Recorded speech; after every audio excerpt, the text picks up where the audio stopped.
Active Saint-Étienne Night Club, l'émission des supporters des Verts en partenariat avec Active. Présentée par Hugo. Et bonsoir à tous et à toutes et bienvenue pour ce 136e Saint-Étienne Night Club. J'espère que vous allez tous très bien, que tout le monde a passé un bon week-end et bien attaqué sa semaine. J'ai dû vous abandonner la semaine dernière car j'étais bien malade, mais normalement ça va mieux. Et je pense quand même que j'aurais préféré débriefer le match précédent. Mais bon, on va quand même débriefer celui-ci. Nouveau SNC donc, et je suis quand même très très content de vous retrouver. Que vous écoutiez l'émission en live, en replay ou en podcast, ça nous fait très plaisir de vous voir toujours aussi nombreux. Votre soutien est toujours aussi important, donc merci pour ça. Si vous êtes habitué à écouter notre émission ou même si c'est la première fois, hein, n'hésitez pas à suivre la chaîne sur la plateforme que vous utilisez et à aimer la vidéo, ça nous est toujours utile pour savoir comment marche le SNC, c'est très appréciable. Pour parler météo un peu, Kevin, que l'on salue, disait la semaine dernière qu'après la pluie vient le beau temps. Eh bien, je crois qu'on peut dire que la pluie est revenue, seulement le temps d'un week-end, on l'espère, hein, mais elle s'est bien installée sur l'île de Beauté pour le match de Nevers. Une défaite à analyser, petite douche froide, hein, ça faisait bien longtemps que ça ne nous était pas arrivé. On va donc quand même passer une heure ensemble, comme chaque lundi soir, pour débriefer cette rencontre. Et pour ce soir, on a deux super chroniqueurs pour m'accompagner. On a tout d'abord Antoine. Salut Antoine, comment tu vas? Ben écoute, ça va mieux, ça va mieux. J'aurais préféré moi aussi être là la semaine dernière pour débriefer la victoire contre Concarneau, mais bon, on fait le boulot, on est là, on est présent et on va tenter de comprendre ce qui s'est passé à Ajaccio ce week-end. Ouais, une petite défaite à débriefer, ça change un peu. Et pour accompagner Antoine et pour m'accompagner moi, on a Elias aussi. Salut Elias, comment tu vas? Salut Hugo, salut tout le monde. Ouais, ça va, ça va. J'aurais préféré aussi débriefer une victoire. J'étais plus trop habitué à débriefer les défaites, mais bon, on va devoir faire le taf ce soir. On va le faire ce taf. Et au chat, on a ce bon vieux Karl. Salut Karl, tu vas bien? Bonsoir Hugo, bonsoir les gars, bonsoir le chat. Oui, oui, ça va. Enfin, ça pourrait mieux aller, mais surtout que j'étais en plus hier au stade pour voir les féminines face à Lyon. Mais on espère dès samedi se relancer à Geoffroy Guichard. Ouais, spectacle pas plus fameux que pour les hommes du côté des femmes. Mais oui, comme tu l'as dit, on espère que ça va être mieux le week-end prochain. On en parlera plus tard dans l'émission, mais tout de suite, avant tout, place au débrief de ce match. Active Saint-Étienne Night Club, le débrief. Le 3 février, je vais dire une date pour commencer, plus de 2 mois que nos Verts n'avaient pas perdu un match de championnat. C'était face à Dunkerque, on les croyait invincibles, que rien ne pouvait leur arriver. Et il aura finalement fallu un petit voyage en Corse, une prestation décevante et un arbitre qui porte souvent la poisse à Saint-Étienne pour que nos Verts retombent dans leur travers. Défaite 2-0 face à Ajaccio donc, alors que les joueurs, d'Olivier Dalloglio étaient sur 8 matchs sans défaite. Mais comme on dit, toute bonne chose a une fin et donc toute série, de victoires en a une aussi. Cela faisait quand même quelques matchs que les prestations de nos Verts n'étaient pas toujours forcément abouties. On les sentait, parfois pas forcément ultra dominants, mais à chaque fois quand même, ils parvenaient à s'en sortir et à gagner quelques points. Antoine, cette fois-ci, même si, ils n'ont pas été aidés par l'arbitrage, on en parlera juste après, les Verts n'étaient pas vraiment au niveau pour empêcher les 3 points. Tu penses quoi toi de leur prestation, face à Ajaccio? Oui, c'est sûr que c'est un match raté dans les grandes largeurs hein, de la part des Stéphanois, de la part des hommes d'Olivier Dalloglio. Certes, il y a eu l'effet d'arbitrage, on va y revenir sur tout ce qui s'est passé autour de ce penalty sifflé, à quel point ça nous met dedans alors qu'on était déjà un petit peu en difficulté. Mais penalty pas penalty, la SS doit être capable de fournir une meilleure performance. On savait qu'il risquait d'y avoir un moment où on allait être déçu dans cette fin de saison. C'était difficile d'imaginer les Verts remporter tous leurs matchs jusqu'à la 38e journée et monter en Ligue 1. Voilà, il y a eu un coup d'arrêt. Il y a eu un coup d'arrêt, hein, c'est un vrai rappel à l'ordre quand même, parce que en plus de la défaite, on a eu une très mauvaise prestation. On a eu pas mal de joueurs qu'on attendait au tournant qui n'ont pas su répondre présent. Et là, on est tout de suite dans le vif du sujet. Là où il y a Angers qui est en train de jouer en ce moment. En fonction du résultat, la SS pourrait perdre sa deuxième place. Et tout de suite, la semaine prochaine, il y a un choc en plus à venir contre Bordeaux. Voilà, là on est dans le dur, on est dans le sprint final. Il y a eu le carton jaune qui a été distribué, c'est la défaite face à Ajaccio. Et maintenant, la prochaine erreur, ça pourrait bien être un carton rouge. Oui, on va être vigilant d'ailleurs à ce match d'Angers là qui est très important quand même pour la deuxième place. On y reviendra plus tard dans le tour des stades. Elias, toi aussi déçu un peu de la prestation des Verts et comme le dit Antoine, carton jaune, faudra pas faire une deuxième erreur comme celle-ci. Ouais, c'est ça. Et puis, en fait, là, ça faisait, 2 matchs, depuis le retour de la trêve, là, donc Valenciennes et Concarneau, où on gagnait, mais les prestations, elles étaient pas abouties. Et en fait, on est sur la continuité un peu dans le contenu des 2 autres matchs précédents, sauf qu'on avait affronté 2 candidats au maintien et même Valenciennes qui est déjà relégué en national. Et là, on a affronté une équipe qui était un peu plus haut classement, plus compliquée à manier et on a vite, vu les limites, stéphanoises. Alors, comme l'a dit Antoine, on espère que c'est juste un carton jaune et qu'on va vite se ressaisir parce que là, on a un enchaînement de prétendants de bonnes équipes de Ligue 2, sur le papier, donc va falloir vite réagir. Non, c'est sûr et carton jaune, mais surtout carton rouge, pour Thomas Monconduit. C'est l'arbitrage qui a beaucoup été critiqué lors de ce match et qui a été sujet à débat. On peut en parler quand même d'un arbitrage décevant, un penalty sifflé en faveur des Corses pour une main inexistante quand même de Bouchoirie qui nous met dedans. Puis donc ce carton rouge, ultra sévère pour Thomas Monconduit à cause d'un simple croc en jambe. La prestation de Monsieur Le Gars fut plutôt déplorable quand même, et c'est d'ailleurs le même arbitre, pour rappel, qui avait officié lors de la première journée du championnat contre Grenoble, et qui avait sifflé un hors-jeu imaginaire sur un but refusé à Wadji. Bon, on le dit souvent et on le sait, faut pas uniquement se cacher derrière l'arbitrage, mais quand même, Elias, pour toi, est-ce que la prestation de Monsieur Le Gars a vraiment déterminé la rencontre ou la défaite reste sur le papier logique? Hem, Moi, j'ai pas l'habitude de parler de l'arbitrage et puis franchement, on peut pas dire que cette saison on a eu un arbitrage, contre nous, on va dire. On a eu certains matchs où il y a eu des décisions favorables à notre rencontre. Là, ça a été des décisions plutôt défavorables à notre rencontre. Bah, c'est surtout le penalty parce que l'ouverture du score, elle conditionne pas mal de choses, même si, elle intervient qu'à la 20e minute et il y a rien eu côté stéphanois sur les 20 premières minutes. On a même été en grande difficulté, moi, j'ai trouvé. Et puis en fait, il y a quelque chose aussi qui me dérange avec cette équipe, alors, peut-être que le chat me reprendra ou vous me reprendrez les gars si je dis une bêtise, mais il me semble que cette saison, à chaque fois qu'on a été mené, on n'est jamais revenu au score et je crois que même on a perdu à chaque fois, qu'on a été mené. Donc ça laisse à penser qu'on a quelques faiblesses peut-être mentales pour, revenir au score, pour passer ce cap, pour, manœuvrer les adversaires qui mènent face à nous.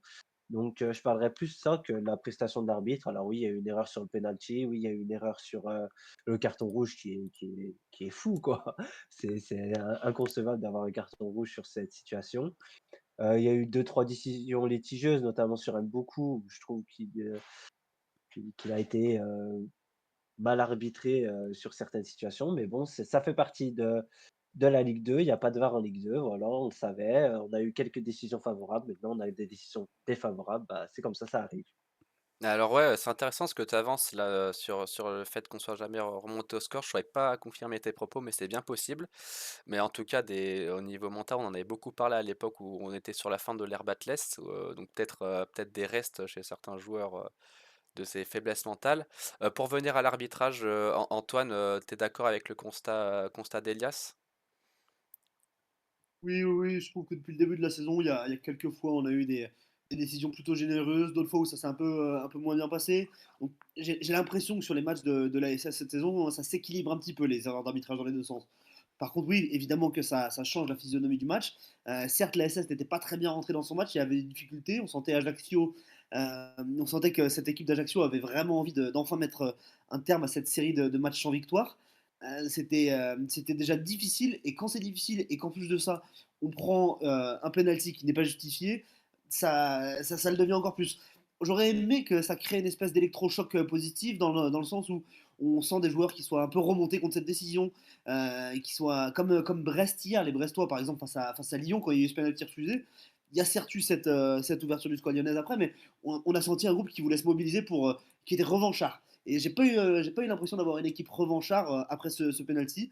Il y a eu une possession de balle un petit peu stérile, mais un manque d'envie, un manque de lien entre la défense, le milieu et l'attaque. Et c'est plus ça que j'aimerais pointer du doigt. La réaction qu'on était censé attendre et qu'on était censé avoir de la part d'une équipe qui veut monter en Ligue 1, et ben, elle n'a pas eu lieu après cette ouverture du score. Non, c'est sûr, t'as raison, c'est vrai que ce penalty nous met bien dedans, mais les Verts avaient vraiment, mal commencé ce match. Karl, au chat, je vois que ça commence à bien arriver et à discuter. Les auditeurs, retiennent plutôt la prestation arbitrale du coup ou une défaite, plutôt méritée? Bah, finalement, avec un petit sondage qu'on a fait et auquel j'invite les gens à participer via Twitch, bien sûr, la défaite est plutôt logique d'après les supporters.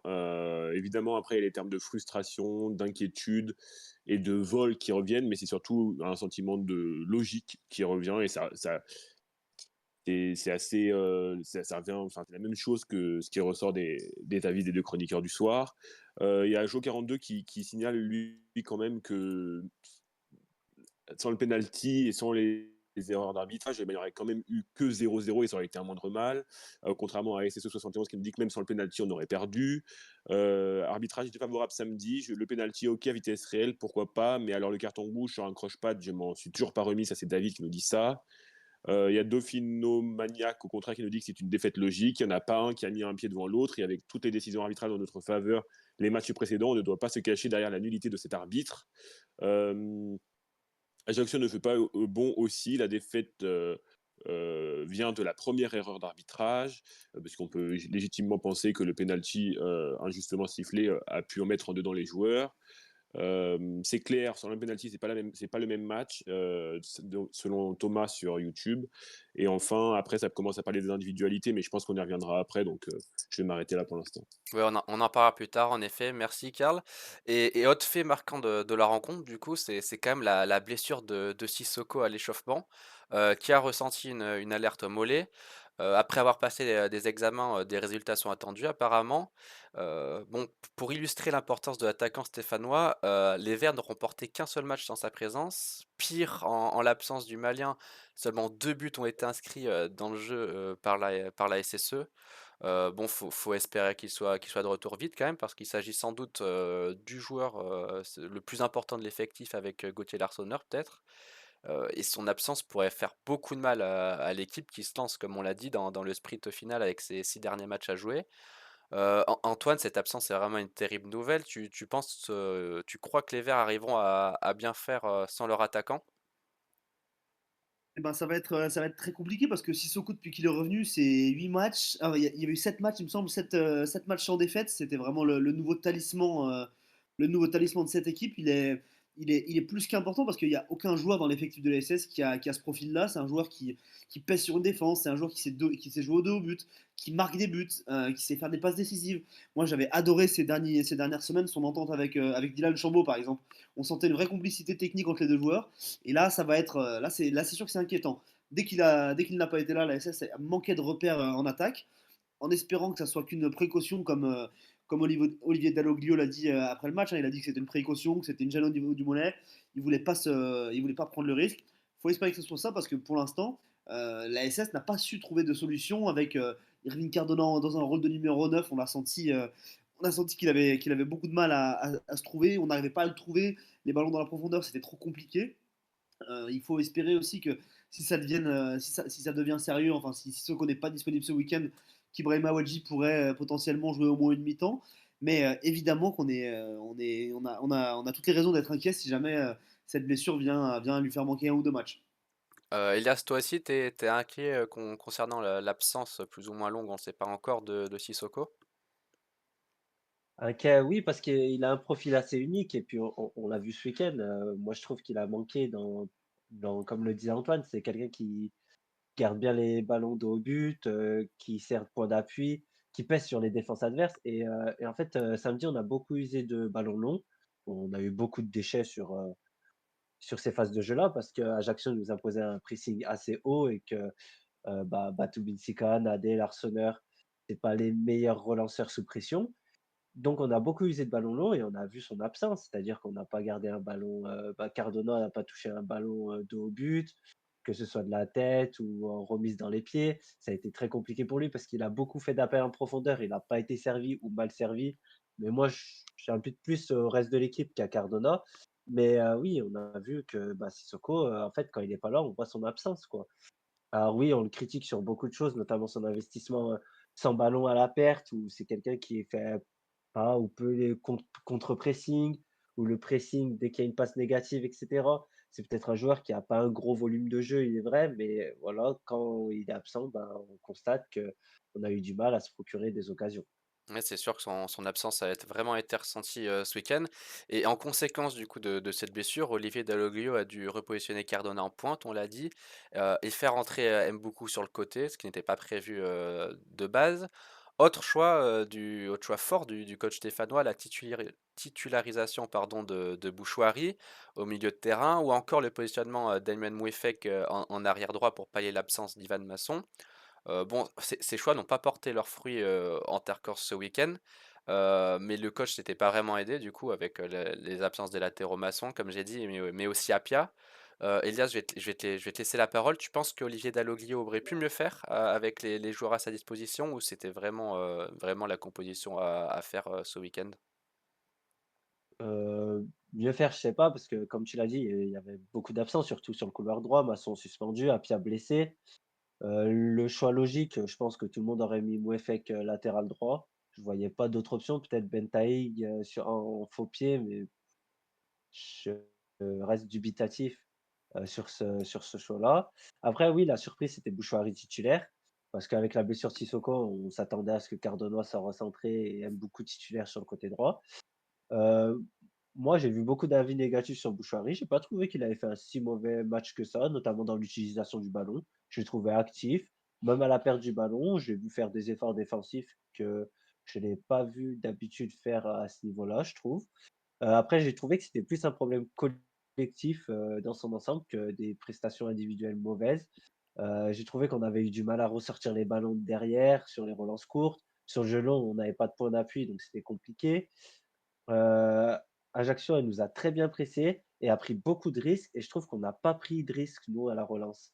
C'est-à-dire qu'ils sont venus avec leur 4-4-2, avec, leurs 2 attaquants, donc Ibahi et Ben Touré, qui allaient chercher nos défenseurs centraux et leurs, 2 ailiers de 4-4-2, donc Saki et Barreto, qui sont allés chercher Petro et Mouefek et derrière, ils faisaient du 1 contre 1. Ils ont pas eu peur, ils sont allés chercher haut. Riyad Nouri l'a dit à la mi-temps que voilà, c'était là un choix, assumé, qu'ils voulaient prendre des risques, dans ce pressing et en fait, ça a porté leurs fruits et moi, je trouve qu'on n'a pas pris assez de risques. On a tenté de mettre Tardieu un peu plus bas à la relance pour essayer de casser des lignes, mais ça a pas trop marché. On a eu beaucoup, beaucoup de déchets, techniques, des passes à 2 mètres qu'on a loupées et cetera et ça nous a mis en dedans et on a eu du mal à se lancer tout le match, quoi, en fait. Non, c'est sûr, c'est sûr. Antoine, avec, tout ce qu'a dit Elias là, c'est très intéressant. Tu penses bon, je vais revenir à la question de base, hein, Dalloglio aurait pu mieux faire avec les joueurs entre ses mains au niveau de la composition, mais aussi, qu'est-ce qui a manqué du coup aux Verts? Tu les ressens comme Elias, assez faibles dans la prise de risque finalement? Ouais, bah pour le côté Mouefek carrière droit, c'est vrai que je voyais pas vraiment d'autres solutions. J'imaginais pas Petro à droite ou j'imaginais pas Benteik à droite. Donc ça me paraissait logique, même si on savait qu'il allait terriblement nous manquer au milieu de terrain.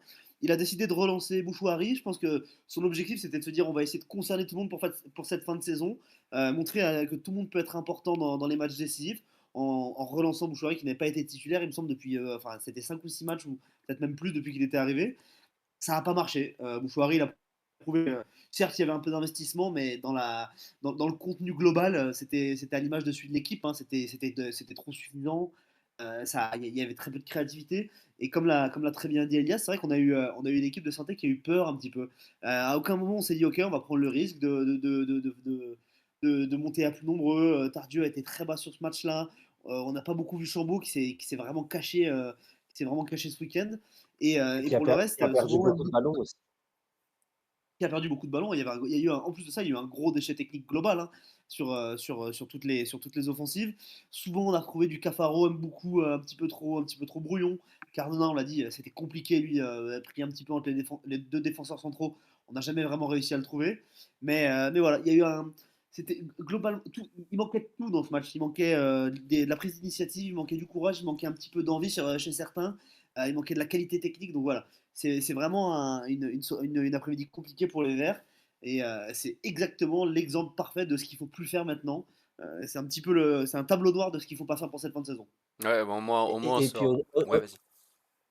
ouais, Ouais, désolé, Hugo. pas de souci, Au-delà vas-y. du déchet technique, etc., mais je trouve qu'il y a eu un manque d'agressivité, mais de la bonne agressivité. En fait, j'ai l'impression, Ajaccio a usé de jeu direct aussi, et on est un peu tombé dans leur piège. On a fait pareil. Mais eux, ils ont remporté tous leurs duels de la tête. J'ai eu l'impression qu'Ibailly, il a pris le dessus sur Batou Binsika, il a pris le dessus sur Nadé, que Ben Touré, avec ses appels, sa vivacité, il leur a fait mal aussi. Ils ont mis beaucoup d'impact au milieu. Je trouve que Jabol Focarelli, il a complètement éteint Chambos pendant au moins une bonne heure, voire plus. Et en fait, on n'a pas eu de répondant. Et c'est ça qui m'inquiète un peu avec cette équipe, c'est que j'ai l'impression dès qu'elle est poussée dans ses retranchements, elle a du mal à se faire violence. Et ça, c'est plus un problème collectif de tout le groupe que des individualités qui ressortent, je trouve. Et puis, juste pour rajouter là-dessus, il y a d'initiatives criantes parce que on regarde la possession de balle, c'est 66% de possession de balle pour la SS, c'est quasiment 2 fois plus de passes avec une meilleure précision dans les passes en plus qu'Ajaccio. Et pour autant, on n'a jamais senti qu'on était capable de faire la différence. Donc, à ballon au pied, être à ce point-là peu entreprenant, c'est ça qui m'a vraiment inquiété. Non, c'est sûr, et il faudra faire mieux contre des adversaires de plus haut niveau, tout simplement. Et pour rester sur la prestation individuelle des joueurs, avant de passer au chat, pardon, messieurs, au niveau de vos top et flop, bon, j'imagine qu'il y aura plus de flop que de top, étant donné la prestation de l'ensemble de nos Verts. Mais peut-être que le match réalisé par certains des joueurs vous ont particulièrement sauté aux yeux, vous en semblez particulièrement décevant, ou au contraire que dans cette défaite, un joueur vous a peut-être malgré tout plu. Elias, toi, je vais commencer par toi. Est-ce que tu as des joueurs qui t'ont particulièrement déçu ou éventuellement qui t'ont plu, même si j'ai plus de doutes? Alors sur le plaisir, non, franchement, il y a personne que je trouve qui est ressorti vraiment au-dessus.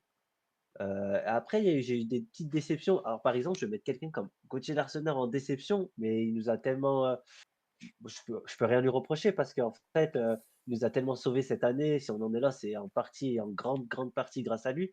Mais en fait, on voit qu'il a quand même quelques limites, notamment dans les relances.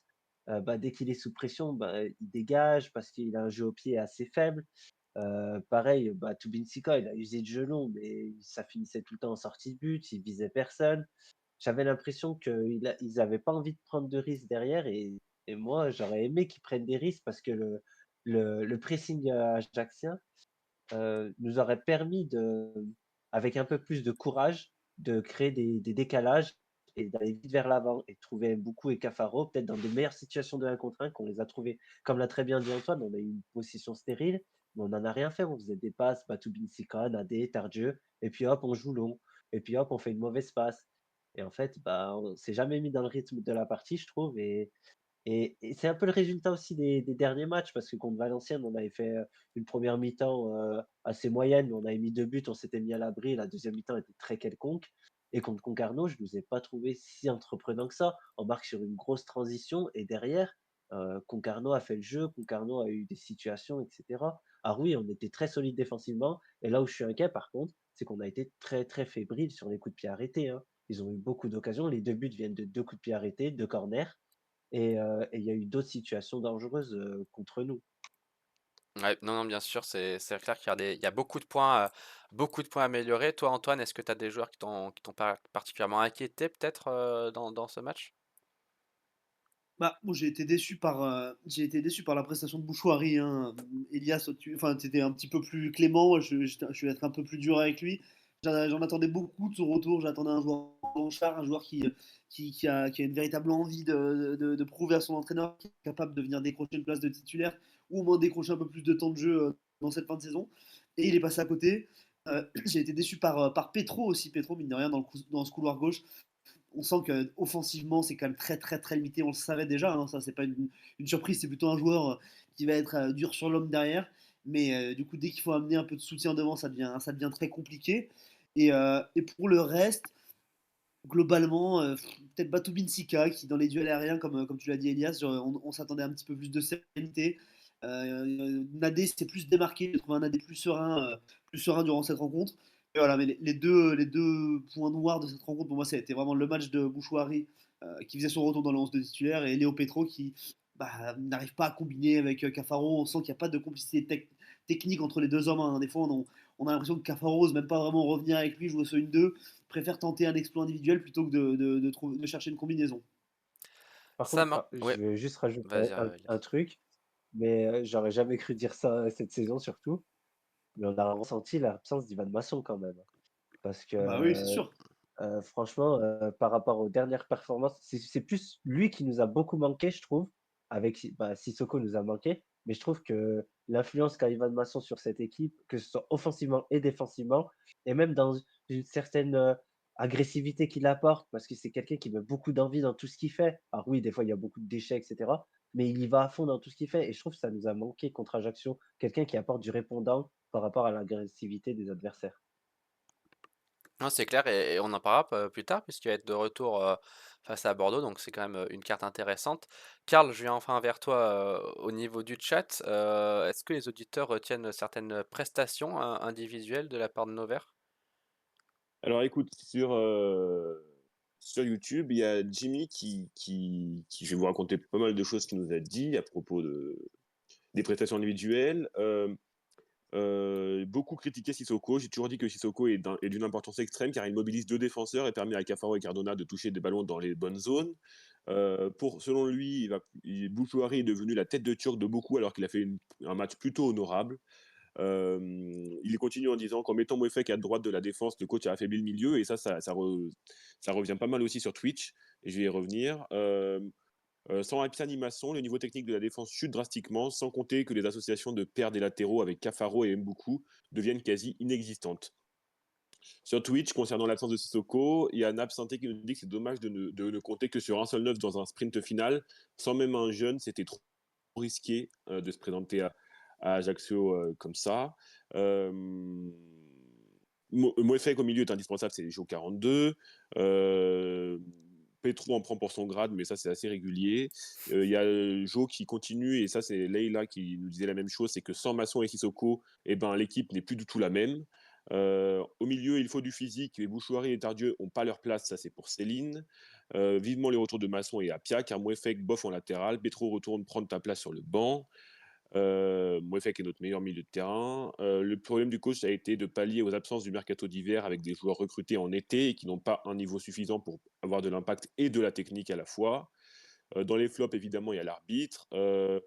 Il y a Chambaud qui crispe un peu le chat. Et alors, c'est une fois n'est pas coutume parce que toutes les semaines précédentes, le chat était dithyrambique à son encontre. Napsynté qui met l'Arseneur en top malgré tout. Et en flop, aime beaucoup. Alors ça, c'est assez surprenant. Et Chambaud, Petro et Mouefek.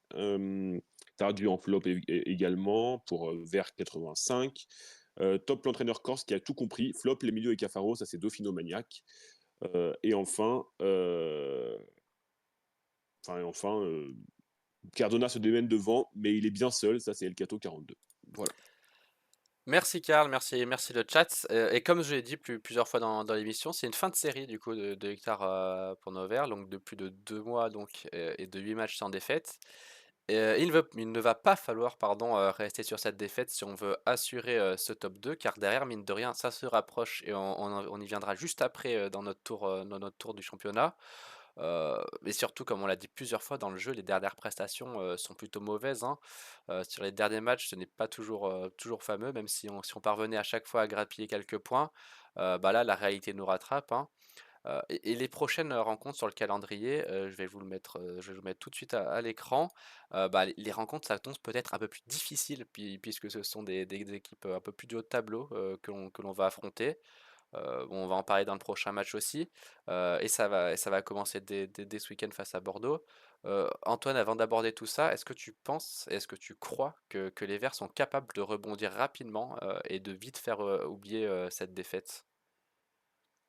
Avant de penser et de croire, je vais espérer surtout qu'ils sont capables de relever la tête parce que Bordeaux, c'est une équipe qui va quand même pas très bien, hein. C'est une équipe qui vient de perdre à domicile contre Bastia, qui a fait une défaite contre Annecy il y a 2 semaines. Non, c'est pas une équipe qui va très bien. Nous, je vais essayer de croire aussi que c'était vraiment une erreur par contre ce match face à Ajaccio, même si on a eu des inquiétudes face à Concarneau. La seconde période face à Concarneau, c'était pas la plus rassurante de l'histoire. Il y a quelques inquiétudes, mais je pense qu'on devient de plus en plus inquiet plus la fin de saison approche et plus on se rend compte que cette montée elle est possible, elle est là, elle nous tend presque les bras, j'ai envie de te dire. Mais, euh, mais oui, oui, je reste assez confiant. Je me dis qu'avec un retour de Mouefek dans le milieu de terrain, ça ne sera pas la même équipe de Saint-Etienne. Il apporte beaucoup d'impact, Mouefek. Il va faire vraiment beaucoup de bien. Thomas Monconduit, c'est son carton rouge, vient d'être annulé. On a vu que c'était plus du tout le même joueur depuis qu'il était là sous Olivier Dalloglio. Voilà, c'est des joueurs qui nous ont manqué dans ce match face à Ajaccio, que ce soit dans l'impact physique comme Mouefek ou que ce soit dans la qualité technique comme Monconduit.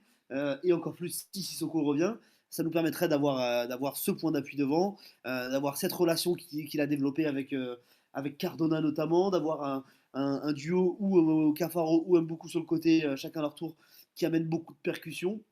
Donc voilà, je reste assez serein, mais c'est sous condition, c'est sous toutes ces conditions-là. C'est les retours au milieu de terrain, c'est le retour de Masson dans son couloir droit avec tout ce qu'il nous apporte depuis qu'il est revenu à Saint-Etienne.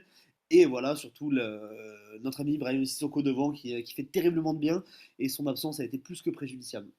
Elias, toi aussi, t'es confiant comme Antoine si jamais tous ces joueurs reviennent sur le terrain? Oui, confiant, faut l'être. On peut pas balayer d'une main, d'un revers, tout ce qui s'est passé avant le match d'Ajaccio. On restait quand même sur, 8 matchs sans défaite, 8 clean sheets. On n'avait pas pris de but et cetera. Donc après oui, il y a ça fait 2 voire 3 matchs où on est, je trouve suffisant et que notre jeu est insuffisant et donc va falloir mettre les bouchées doubles parce que là, c'est un sprint final, super intéressant, super, avec beaucoup de suspense et cetera et en fait, ça tout le monde a envie qu'on monte donc va falloir, redoubler d'efforts et pas laisser passer cette occasion parce que, finir en barrage, je pense que ce serait une grosse déception. Après, oui, vu notre début de saison, ce serait peut-être une satisfaction et ça nous laisserait un mince espoir de monter mais tout le monde croit et tout le monde a envie de la montée directe donc voilà. Après le calendrier, c'est ce qu'on disait juste avant l'émission en off. Je trouve que le calendrier est dur pour tout le monde à peu près, parce que cette Ligue 2, elle est très homogène, mais pas dans un bon sens. Je le dis émission après émission, mais j'en pense pas moins, aujourd'hui et voilà, le calendrier est difficile pour tout le monde. On voit Auxerre qui perd des points contre QRM. Donc voilà, faut s'attendre à tout sur cette Ligue 2 et c'est l'équipe qui va être, la plus régulière et qui va avoir le plus d'envie qui va monter à la fin. Et justement, on va faire ce petit tour du championnat habituel. Et notamment de faire le point sur les résultats des principaux concurrents des Stéphanois ce week-end. Bon, vous l'avez un peu dit, et contre toute attente, les résultats s'avèrent finalement pas si plutôt favorables en fait, pas si mauvais au vert, puisque Auxerre du coup a perdu 4-3 contre Quevilly, Laval a chuté à domicile 3-0 face à Annecy. Finalement, quand on regarde le classement, ce sont plutôt le Paris FC et Caen qui reviennent à toute vitesse. Les deux équipes sont respectivement à 5 et 6 points des Verts après leur victoire, donc 2-1 contre 3 pour le Paris FC et 1-0 contre Rodez pour Caen. Autre concurrent, Angers, qui est actuellement en train d'affronter Grenoble, du coup, et d'ailleurs il y a 0-0 à la mi-temps, il me semble. Elias, j'ai été sa main, il reste 6 matchs du coup pour les Verts qui sont à 7 points d'Auxerre. Derrière, ça se rapproche un peu, je l'ai dit, 6 et 5 points pour le Paris FC et pour Caen. Pour toi maintenant, bon, faut rester focus sur soi-même. Ça va être vraiment une course contre soi-même finalement, à grappiller le plus de points possible. Mais faut plutôt faire attention à derrière ou plutôt continuer de chasser devant. On parlait des chasseurs. On a beaucoup entendu ce mot dans la presse ces dernières semaines. T'as un avis sur la question? Moi, je trouve qu'Auxerre est quand même un peu loin. 7 points à 6 journées de la fin, je trouve que ça fait un peu beaucoup. Après, il suffit d'enchaîner, 3-4 victoires et on met la pression sur tout le monde, comme on l'a fait avec, bah, nos 8 matchs consécutifs sans défaite. Heu, Là, on voit qu'il y a un petit gap, moi je trouve, qui s'est créé quand même entre, bah, le Paris FC, Laval et nous et Angers. Donc peut-être une lutte à 2 avec Angers, je sais pas. Heu, il y a des rencontres, il va y avoir des rencontres directes entre tout le monde, quoi. C'est-à-dire que nous, on va jouer Caen, on va jouer, Rodez, on va jouer Guingamp. Il suffit que c'est des matchs un peu ce qu'on appelle des matchs à 6 points, c'est-à-dire que si nous on prend les 3 points, on empêche aussi nos adversaires de prendre les 3 points. Mais si on perd, bah, eux, ils prennent 3 points et ils nous empêchent de prendre 3 points, donc ils peuvent plus vite revenir, et cetera. Ça va être très, très serré jusqu'à la fin. Ça va être l'équipe, bah, la plus régulière qui va y arriver, quoi. Non, c'est sûr, il y a beaucoup d'affrontements, d'affrontements directs en fait entre les concurrents à la montée. Antoine, tu en penses quoi toi? D'accord avec Elias, ça va vraiment être important ces duels entre équipes de haut classé parce que finalement, on le voit, il y a un peu d'écart au classement, mais finalement, c'est vrai qu'une victoire contre un concurrent direct, ça creuse tout de suite plus l'écart. Ouais, ouais, je me dis que si on arrive à gérer ces 2 matchs qui arrivent face à Bordeaux et Grenoble, donc 2 équipes où à Bordeaux, on va jouer à domicile, c'est une équipe qui va très mal. Grenoble, vu la physionomie de la saison, je pense qu'on va quasiment jouer à domicile là-bas. Si on arrive à enchaîner ces 2 matchs avec des victoires, on va pouvoir se présenter sur les 4 derniers, je pense, dans la course pour la seconde place, sans avoir regardé derrière. C'est vraiment, je pense que c'est 2 matchs en une semaine qui arrivent. Si on les négocie bien, on sera définitivement placé pour jouer la deuxième place face à Angers. Pourquoi pas face à Auxerre si Auxerre se fait rejoindre. Mais c'est vrai que ça reste une Ligue 2 qui est toujours aussi équilibrée. Auxerre qui semblait intouchable, se faire surprendre à ce point-là, dans un match un peu dingue contre Queville qui était pour Selon. On s'attendait à aucun moment à voir Queville faire une telle performance. On a le PFC qui revient bien. Le PFC, ça va être un des arbitres de cette fin de saison, hein. Ils vont aller à Angers puis recevoir Auxerre. Ou l'inverse plutôt, ils vont recevoir le PFC, ils vont recevoir Angers et aller à Auxerre. Il y a des matchs difficiles pour tout le monde. Il y a Pau qui revient bien, qui va jouer contre Angers. Mais bon, moi vraiment, ce que je me dis, c'est ça. On a une semaine, enfin 4 jours, 5 jours avec 2 matchs très très importants pour la suite de la saison. Si on vient remporter ces 2 matchs, je pense que ça mettra un coup moral à tous ceux qui sont derrière, à partir de la quatrième place. Et ils se feront une petite lutte à 3, 4, 5 équipes pour les places de la quatrième et la cinquième place des barrages. Et nous, à nous de mettre la pression sur Angers. Gardons Auxerre dans un coin de la tête sans forcément se focaliser, mais pour l'instant, la guerre, pour moi, elle va se faire surtout avec Angers. Ouais, surtout avec Angers, on va être vigilant du coup à leur match de ce soir, mais c'est vrai qu'Angers, on les sent un peu plus fébriles ces derniers matchs, en espérant que ça dure jusqu'à la fin de la saison. Mais quand on regarde d'ailleurs le calendrier, je vais le remettre à l'écran, les matchs peut-être d'Angers peut-être semblent un peu plus abordables peut-être que les nôtres, et encore ça se vaut. En tout cas, on verra bien. On va venir tout de suite au prochain match, puisque, comme vous l'avez dit, messieurs, ça va falloir redémarrer tout de suite dès ce week-end face à Bordeaux. Mais avant cela, Karl, au chat, je vais te laisser la main. Est-ce que les auditeurs voient les Verts finir en deuxième position?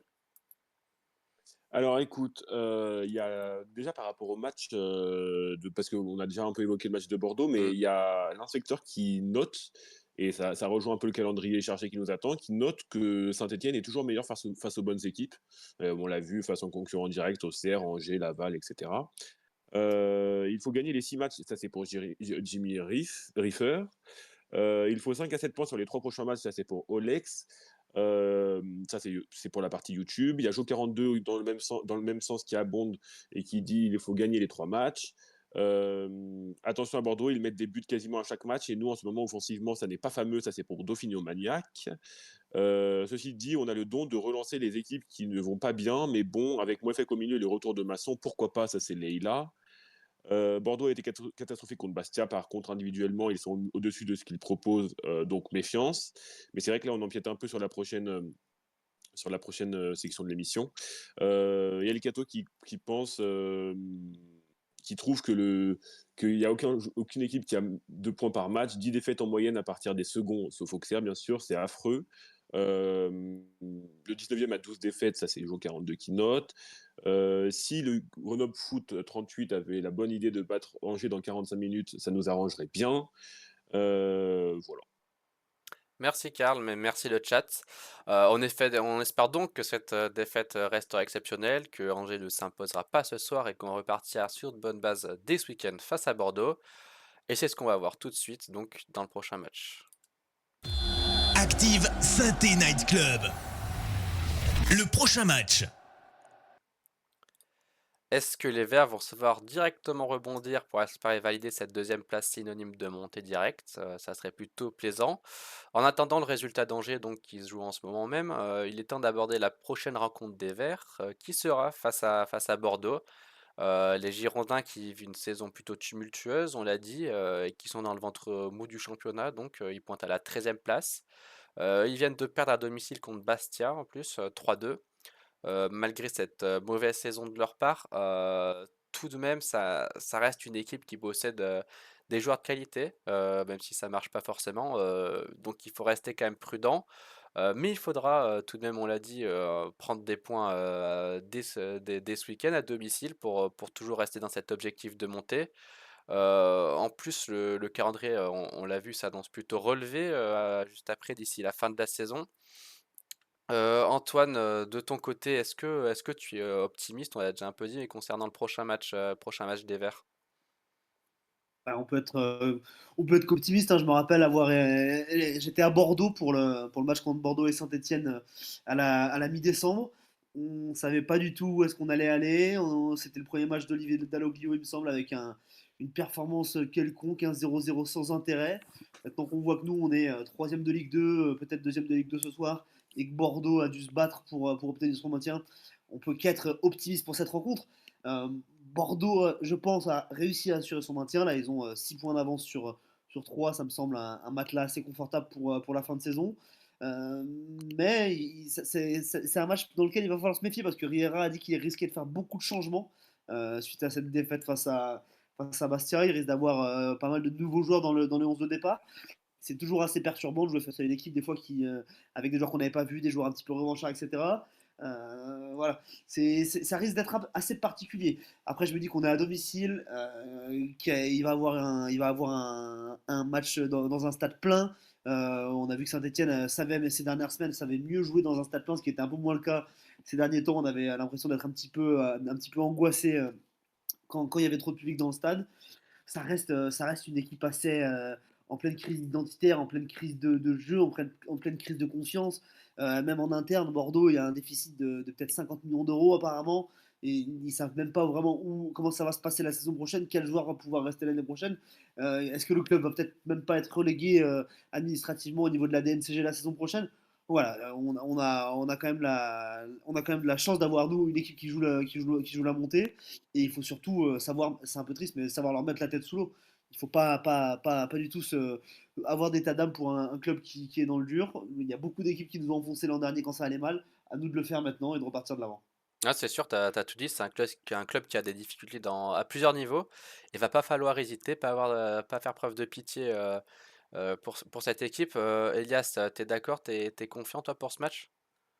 Ouais, je rejoins totalement ce qu'a dit Antoine. Je rajouterais juste une chose, c'est que je trouve que quand on a affronté des adversaires un peu plus faibles ces derniers temps que nous, on a fait un peu preuve de suffisance dans le jeu et comme l'a dit Antoine, il va pas falloir hésiter à leur enfoncer la tête sous l'eau et voilà et espérer, relancer la machine après cette contre-performance contre Ajaccio. En plus à domicile, il va avoir un stade plein. Là, c'est la dernière ligne droite. Faut plus avoir d'hésitation, d'inquiétude et cetera. Non, non, faut tout donner et advienne que pourra. Mais nous, tout ce qu'on veut, c'est monter quoi en Ligue 1 et ça passe par Bordeaux et ça passe par une victoire. Et concernant la composition, messieurs, parce que du coup, va y avoir sans doute plusieurs changements dans le 11 par rapport à Ajaccio. Olivier Dalloglio avait déjà effectué plusieurs changements dans sa composition ce week-end, on l'a vu. Mouefek donc en latéral pour pallier l'absence de Masson, le retour de Bouchoirie dans le 11. Bon, ça n'a pas vraiment porté ses fruits, mais est-ce qu'on peut s'attendre à de nouveaux changements face à Bordeaux? Il y a Sissoko qui s'est blessé lors de l'échauffement, on ne sait pas encore, il sera sans doute quand même absent face à Bordeaux, mais on ne sait pas exactement combien de temps. Monconduit qui a écopé de ce carton rouge, on ne sait pas où ça en est concernant la possible annulation aussi. Il y a pas mal de joueurs qui ont été en dessous, peut-être au milieu de terrain. Je pense à Tardieu, qu'on a évoqué, Petro en latéral. À côté, il y a plusieurs retours en revanche qui sont attendus. Masson qui a purgé sa suspension, du coup, et Wadji qui est vraisemblablement de retour et qui pourra postuler à une place dans le groupe. En revanche, ça semble encore un peu juste du côté d'Apia, qui sera vraisemblablement de retour plutôt pour le match face à Grenoble. Elias, je vais te laisser la main. De ton côté, tu en penses quoi? Est-ce que tu as des idées ou des choix qui te font envie au niveau de la composition?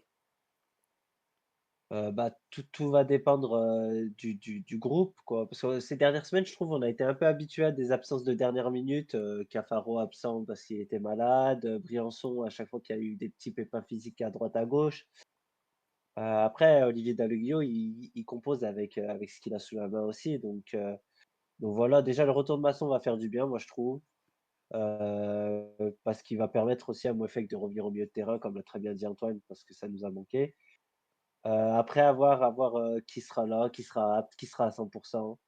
Après dans cette dernière ligne droite là, va pas plus falloir avoir de petits bobos et cetera. Va falloir tout donner, quitte à jouer blessé parfois, si c'est ce qu'on demande. Mais, non, non, au niveau de la compo, on verra bien ce que nous propose le coach, mais faut avoir une équipe de guerriers et qui mette tout son cœur pour pouvoir s'imposer et relancer la machine.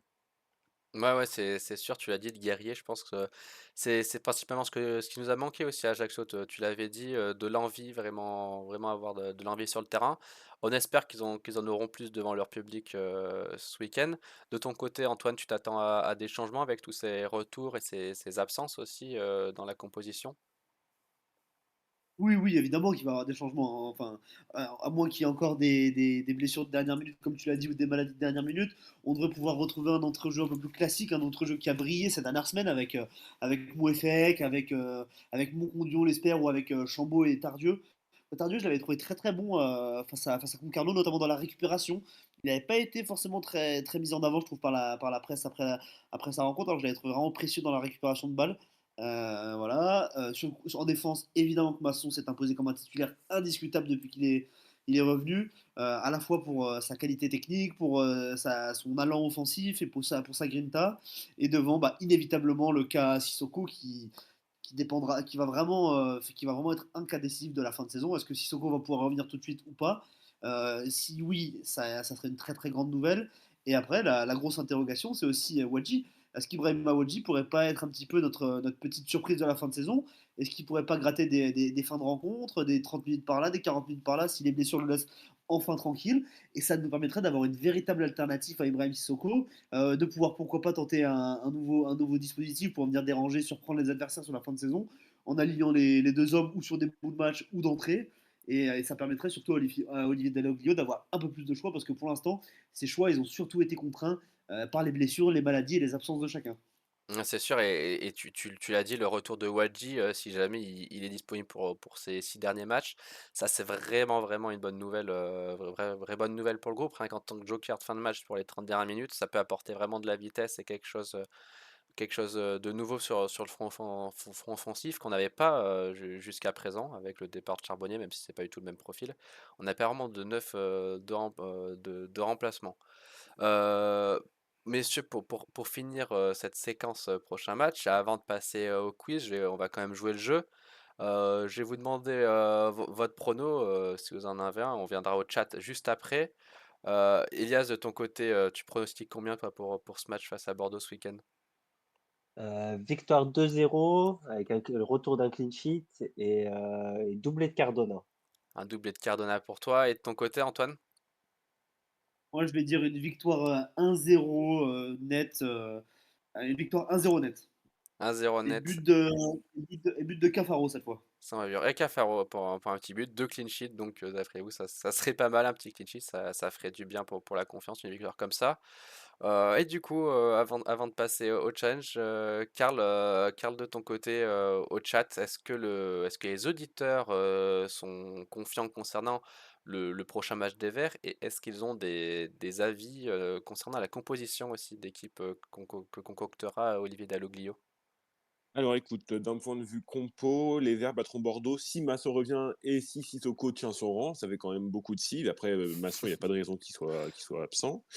Jimmy qui nous donne sa composition avec une défense Petro, Briançon, Nadé, Masson, un milieu Monconduit, Moefek, Chambaud et une attaque aime beaucoup Sissoko Cardona. Donc évidemment, il faut compter sur le retour de Sissoko. Et puis, mon conduit, il faut compter sur une annulation du carton rouge, ce qui n'est pas assuré du tout. Mais Pedro doit être remplaçant, il est trop limité offensivement en ce moment. On a besoin on a besoin d'Allan, pardon.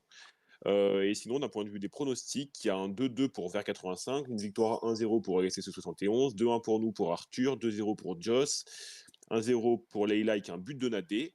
Victoire 3-2 pour David, donc une victoire spectaculaire avec des buts de Cafaro, Cardona et du capitaine Briançon. Victoire 1-0 pour Céline, Spider Fox 2-0. Et Franck qui nous dit victoire 3-2. Donc beaucoup d'optimisme dans le chat quand même. Je tiens juste à rappeler du coup, parce qu'on ne l'a pas dit et que c'est sorti juste avant l'émission, mais que les supporters de Bordeaux sont interdits de déplacement, normalement vont être interdits de déplacement à Geoffroy Guichard à cause des récents événements entre deux groupes de supporters à Bordeaux, les Ultramarines et la Northgate. Voilà, donc c'est évidemment à déplorer, surtout quand on connaît l'amitié qu'il y a entre les Magic et les Ultramarines. Voilà. C'est sûr. Triste nouvelle, ouais. Merci de l'information, car c'est vrai que j'avais pas suivi. Mais en tout cas, on espère que l'optimisme du chat se transformera en réalité, hein, et que les Verts sauront rebondir pour remporter ce match et pas rester sur cette triste défaite. Merci du coup, Karl. Merci, messieurs. Mais l'émission n'est pas tout à fait terminée. Comme d'habitude, je vous rappelle qu'à chaque fin d'émission, c'est l'heure du Centennial Club Challenge. Un petit quiz donc de 4 questions qu'on fait à nos chroniqueurs qui représentent chacun une association. Vous l'avez à l'écran. Et à la fin de la saison, le chroniqueur qui aura le meilleur ratio de points remportera l'ensemble de nos revenus pour l'asso qu'il représente et qu'il aura choisi. Antoine, de ton côté, tu peux nous rappeler rapidement pour qui tu joues? Alors moi, je joue pour SOS Méditerranée, c'est une association qui vient en secours aux personnes aux migrants qui se noient en mer Méditerranée. Et de ton côté, Elias, pour qui joues-tu? La SPA. La SPA, Société Protectrice des Animaux, donc. Parfait, merci pour ces informations. Donc sans plus tarder, on commence tranquillement. Et moi j'ai l'habitude de commencer vraiment tranquillement avec un petit joueur à deviner, c'est toujours sympa. Donc dès que vous pensez avoir la bonne réponse, messieurs, vous dites votre prénom et je vous donne la parole pour que vous proposiez votre réponse. Attention, ça peut aller vite.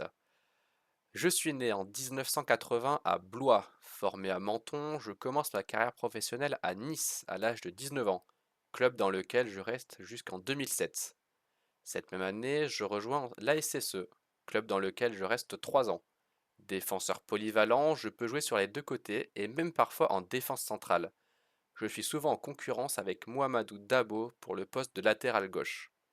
En 2010, je quitte le Forêt pour la Grèce et le club de Panionios. Je ne lui resterai qu'un an. Elias, Ouais, Elias? Fousseni Diawara, Non, non, non, non. Euh, je re... Antoine, Ouais, Antoine? Antoine, Ouais. Varro, Cédric Varro. Ouais, ah Cédric ouais, bien Varro, joué. bravo. Je n'y resterai qu'un an et je reviens ensuite en France, à Dijon en 2011, où je terminerai ma carrière en 2018. Après ma carrière de joueur, je reviens à Nice pour entraîner les équipes réserves, puis U19. Je suis Cédric Varro. Un point donc pour Antoine. Deuxième question, messieurs du quiz, avec un au plus proche cette fois-ci. La question va être toute simple. À votre avis, combien de buts ont été inscrits cette saison par l'ASSE? Et c'est Antoine qui a commencé à faire les enchères, à choisir. C'est toute compétition confondue ou juste, Ouais, juste en Ligue 2? c'est sur l'ensemble. Je vais vérifier mon chiffre tout de suite, mais il me semble que c'est sur la saison. Ouais, c'est sur la saison, la totale, la saison complète. 34 matchs au Ok, total. ok. Je dirais 30, non, 40, 42. 42 buts pardon, pour Antoine. Et Elias, Oui, combien tu 42. dis? Euh, je vais dire 44. 44. Et Antoine a fait un tout pile. C'était bel et bien 42 avec une Ah moyenne ouais, d'1,24 buts par match. Bravo Un Antoine. porte-bonheur. Ouais, c'est ça, c'est 42 la Loire. Bah, bien joué, bien joué. 2-0 donc. Et sans plus tarder, on va se tourner vers le prochain match pour la troisième question. Donc prochain match, on a dit qu'il sera contre Bordeaux.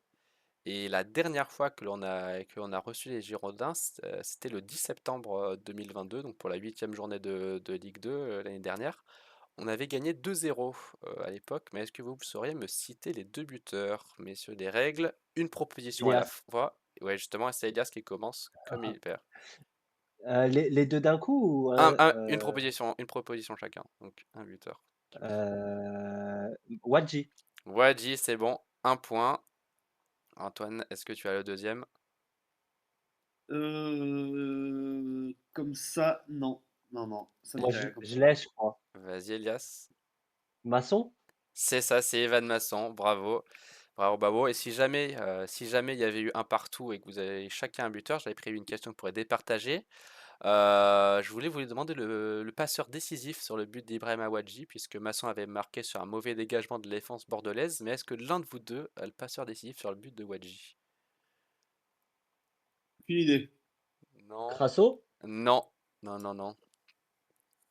Je m'en souviens plus alors. Non, je l'ai C'était pas. Thomas Monconduit sur un centre en retrait. Oh, 2-1 il donc. était déjà là.